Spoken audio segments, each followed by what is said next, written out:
how can this non-thinking state be significant in the life of a Christian? And what is the background for him to say this?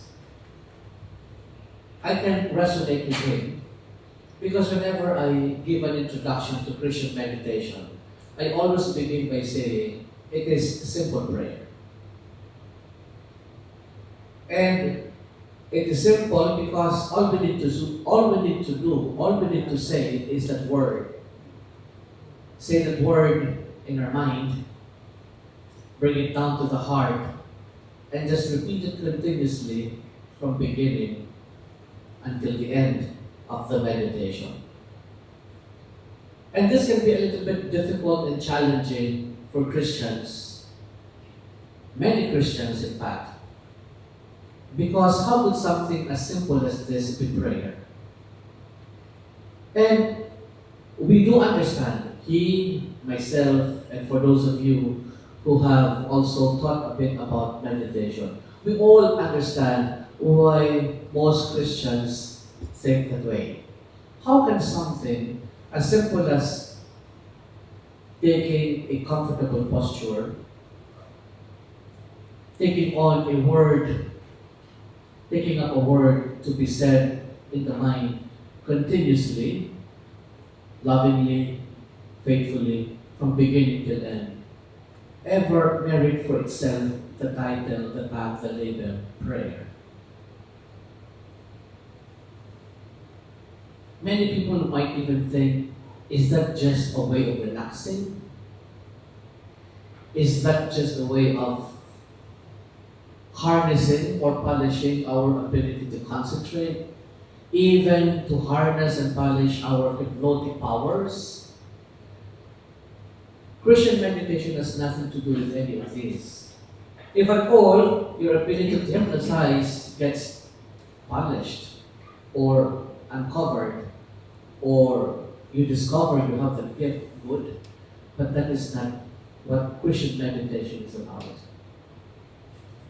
If at all any of these add-ons come on the surface, they are mere add-ons, accidentals. And that is not the goal of Christian meditation. Because Christian meditation is relationship. It is relational. It has nothing to do with psychic powers. It has nothing to do with hypnosis. Nothing to do with even concentration. Well, concentration is necessary. We need to be concentrated, fully concentrated, so as to arrive at mindfulness, attention, alertness, awareness. But the ultimate goal of Christian meditation is to be in a relationship, to seek God, to experience Him as provider, savior, friend, companion, God.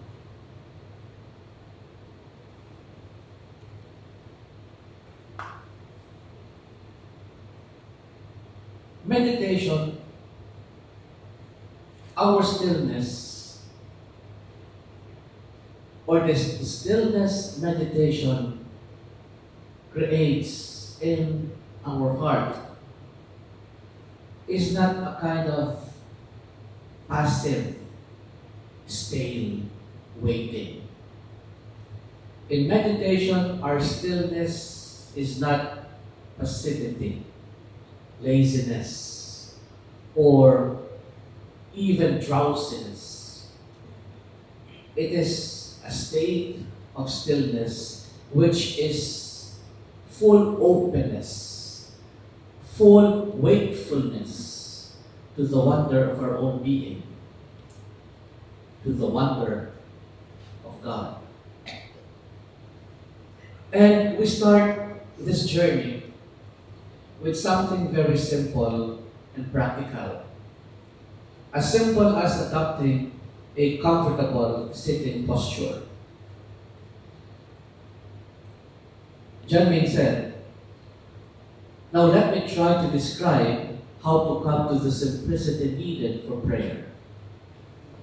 When you prepare for meditation, try to find a sitting posture that is both comfortable and alert." Your posture is important. And when I speak of posture, it's not just any sitting posture you want. Your spine must be straight and upright, not sloppy, not slouchy, but upright and erect. Of course, our typical conference chair is a monoblock chair, which is not an ideal chair for meditation because of its material. It's plastic and it makes you slide. And you need to be you need to anchor your feet on the floor so that you are able to counteract the movement, the gravity to slide down. So you need to exert extra effort to keep yourself seated properly with your spine upright and erect all throughout the period of meditation.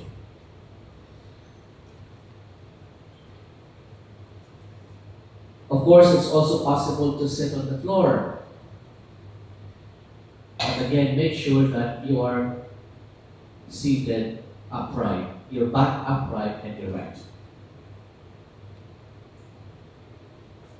It is important that we arrive at this exterior disposition because the more challenging part will follow, which is interior disposition.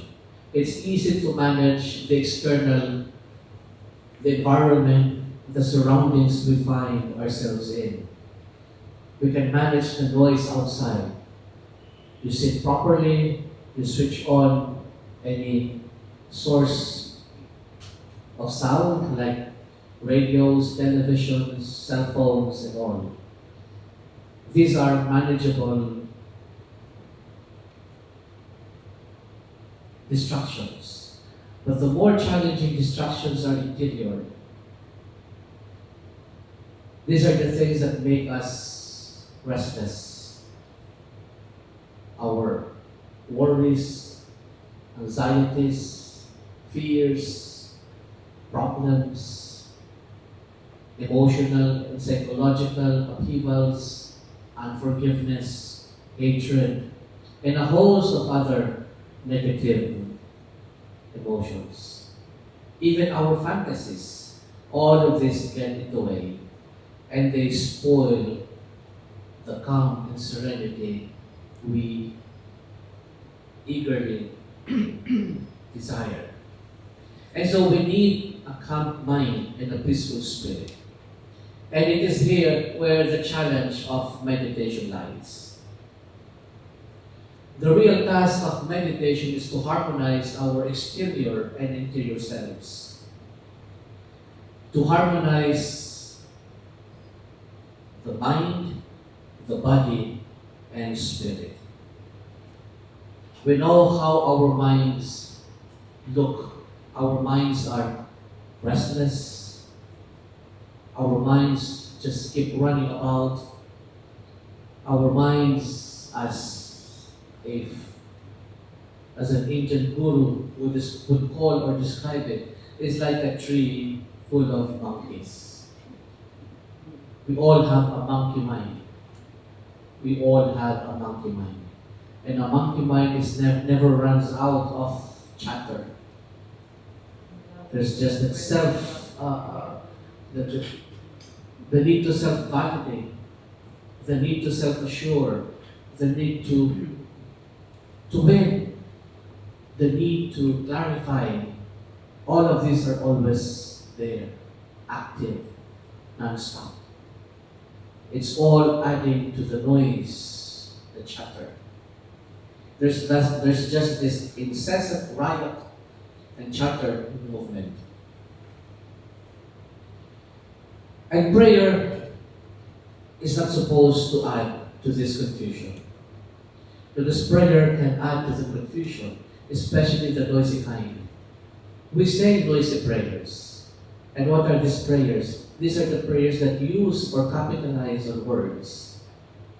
I have nothing against vocal prayers, but sometimes our prayers can be very noisy. There's just this non-stop asking, non-stop interceding, non-stop begging.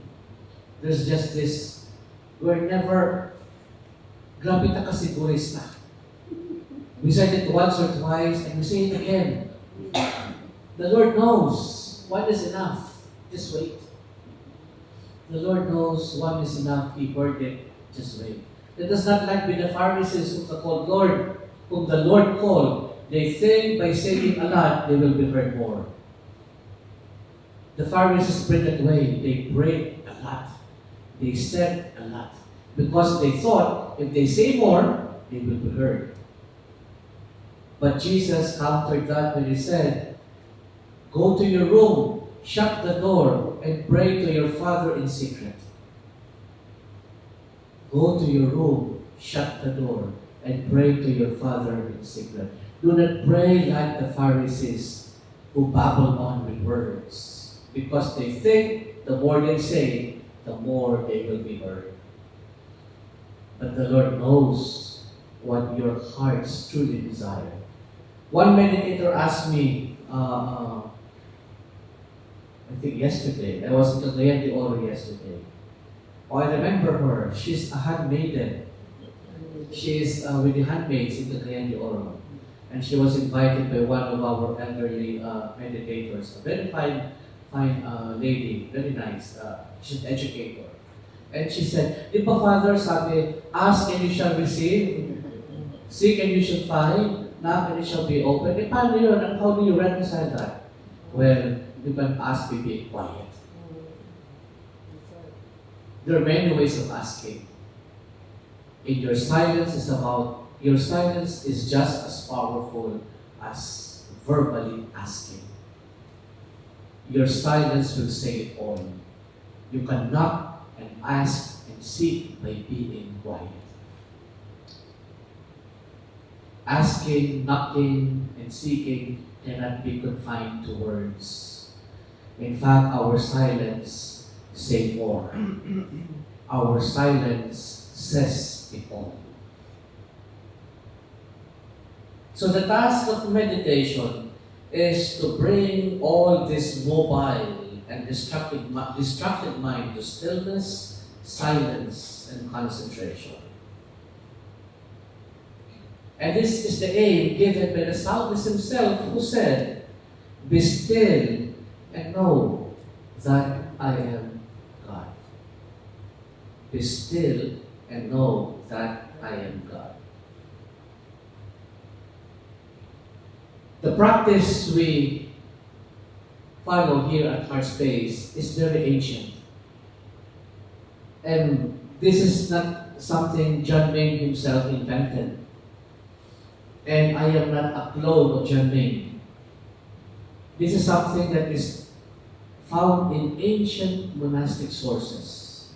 And John Main traces this practice back to another John Cassian. John Cassian is the 3rd century monk. So this practice is very ancient. It even predates Saint Benedict. And I am sure Saint Benedict read John Cassian, because in the rule, he recommended John Cassian's writings as a must read for monks. So Saint Benedict read this. He practiced it? I do not know. There's no scholarly work done on this area. Maybe I will try to do a research on this. But Saint Benedict certainly knew about this, because he required John Cassian's writings as a must-read for monks. And John Main discovered this in the writings of John Cassian under the title Conferences and Institutes. Conferences is the title because it is a compilation of talks that John Cassian heard when he traveled east, when he submitted himself under the guidance and supervision of an experienced man of prayer in Egypt, Abbot Isaac. And Abbot Isaac gave a series of 12 talks on prayer, or even more. And he compiled them and put them together under the title Conferences. And this is the title St. Benedict recommends in his rule, which monks ought to read. Cassian recommended to learn to pray continually. All one needs to do is to take a single short verse and repeat this verse over and over again. The verse is referring to is the verse we use to open the divine office or the liturgy of the hours. God, come to my aid. Lord, make haste to help me. So even Cassian's recommendation found its way to the official prayer of the church. So the verse Cassian recommends to be repeated over and over again found its way to our official prayer. God, come to my aid. Lord, make haste to help me. And in his 10th conference, this method of simple and constant repetition is the best way of casting out all distractions and monkey chatter from our mind, so that we might rest in God. But of course, John May further simplified it when he chose another biblical word, Maranatha, which I think is very wise. Maranatha for me is the best mantra. It's just perfect. I will say more about that towards the end. It's a word split equally in syllables of 4 equal lengths. Ma, ra, na,